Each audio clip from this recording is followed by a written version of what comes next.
Hello and welcome to this week's content tea party.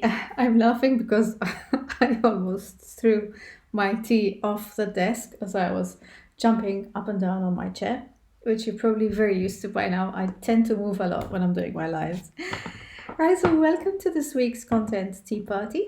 I hope you're having a good week so far and hope you have a fantastic day tomorrow because it's the last day of the week. And if you're anything like me, it's been quite a week.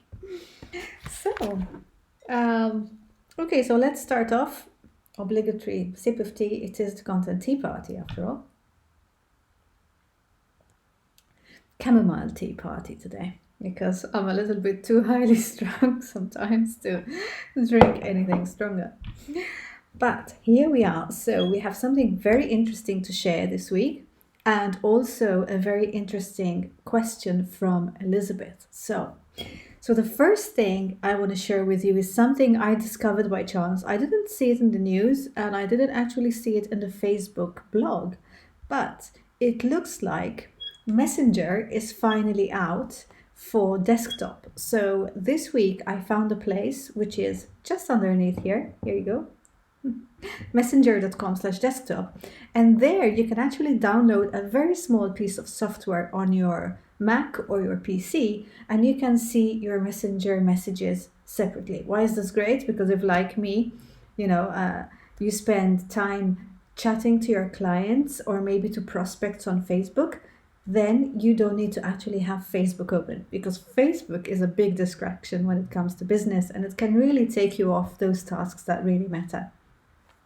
So that's why it's a great thing. You can close your Facebook, you can't see your feed, you can't see all that lovely stuff your friends are exchanging, but you can keep in touch with your clients and anybody that sends you messages. So it's a really, really nice thing to have. I think I can actually share my screen to show you. Let's have a look.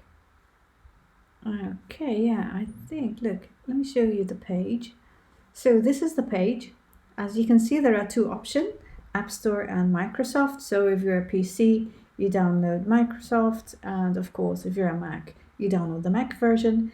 And it's really, really nice. You can also do so much more stuff than you did before. And it's also a great way to do one-to-one training because messenger rooms are actually enabled in the new software.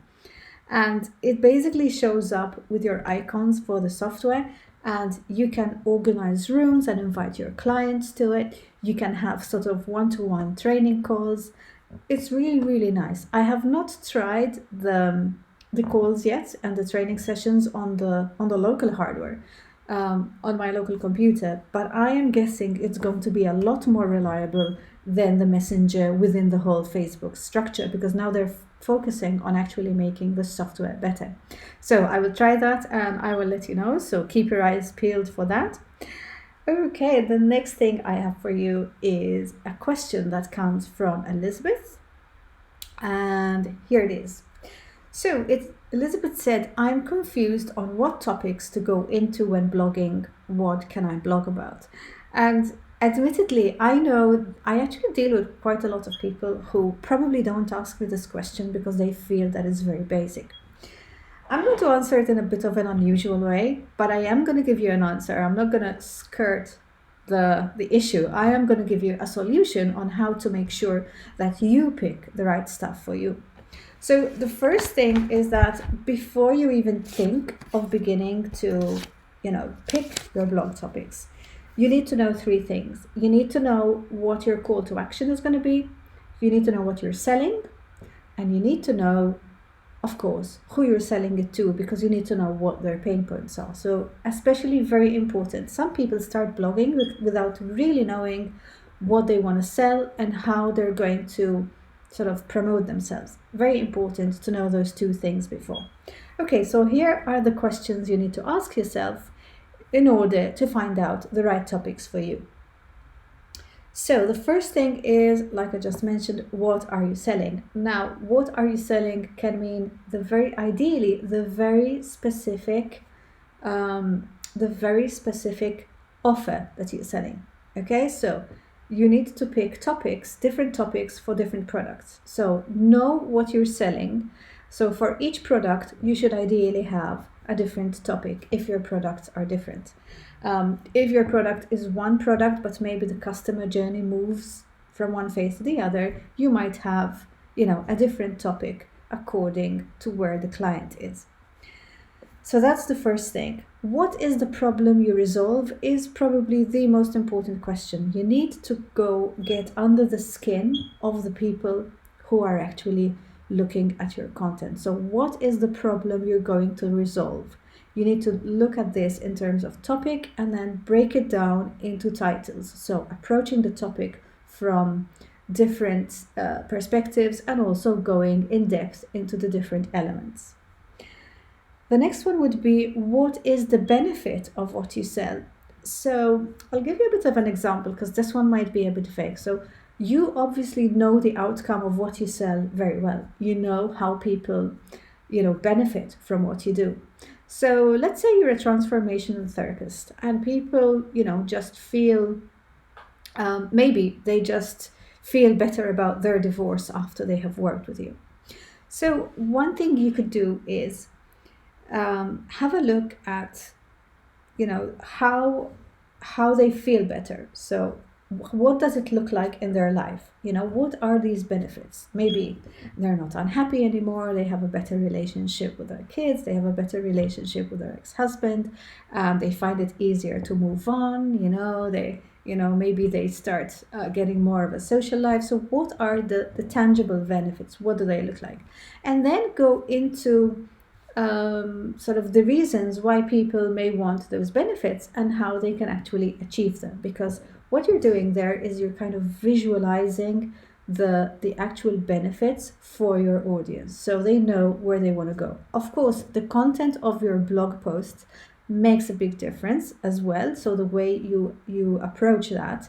But we're not going to go into that today. Actually, we should probably go into that in one of the next episodes. So the next one is going to be, why are you qualified to sell what you sell? And what is your process to resolve the problem that they bring to the table? So ask yourself the two questions. These two questions are very important because they qualify you as the best person to resolve the problem the way you resolve it. Now, I know that sounds like a whole load of mumbo jumbo, so let me explain with a clear example. Let's say, for instance, you are an SEO consultant and you're working with people who are consultants. So of course, because you are an SEO consultant and have built a consultancy, you are the best person to consult these people because you know what it's like to be in a consultancy business and apply SEO to that. So that means that why are you qualified to sell it? So that puts you in a position to, really understand, let them really understand where your position of expertise is. So now this is not going to go, of course, in all your blog posts, but it's important that some of your content has this information because the people who are really close to buying are going to be looking for this information. So that's very important. And the other one we mentioned, sort of the process, so how you resolve the problem. This is extremely important because I deal with a lot of coaches that are, health coaches, therapists, people who do transformational therapists, homeopathy, all kinds of different coaches, life coaches. There's, a million different types of life coaches. A lot of them achieve very similar outcomes. So when you look at what the client's life looks like after you resolve the problem, it's going to look pretty similar. So on your blog, it's very important that you explain the process. So how do you very specifically take people from the problem to the solution? And of course, there's going to be maybe different coaching tools in there, maybe a different approach. Potentially, you are your own ideal client. In the past, I find this is very common as well. So you can go into your own storytelling and use your own experiences. So imagine you're answering all these questions I've mentioned, and put down, just brainstorm, get a piece of paper, put down all these ideas, and then turn them into, interesting titles that people will want to click on. Every topic can be broken down into different titles. and make sure that you organize your blog in a sort of very easy to understand way. Okay, so that's pretty much more or less what I had for you today. I found this question really, really interesting, and I could probably talk about it for hours. But I think we have gone far enough for you, Elizabeth, to be able to begin to resolve this problem and start working on your next bunch of topics. If you have questions, I did see that there are a few viewers watching live. If you're here, Elizabeth, and you have questions about what I just said, feel free to pop your comments into the chat box, and I will be very happy to answer you further. I am going to now pop into the Facebook Live just to make sure that I haven't missed any comments. I can see there's a couple of reactions, so let's have a look and see if there's anything live. Okay.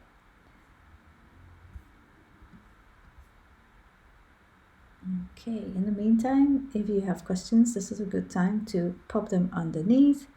Okay, now I can just see a couple of likes and a couple of things, but no further questions. And I believe, today's topic was pretty self-explanatory, and, it's one of those things which, topics are a very difficult one because normally I wouldn't recommend going directly into the topics, but I was very happy to answer the question today in a way that helps you move beyond this problem.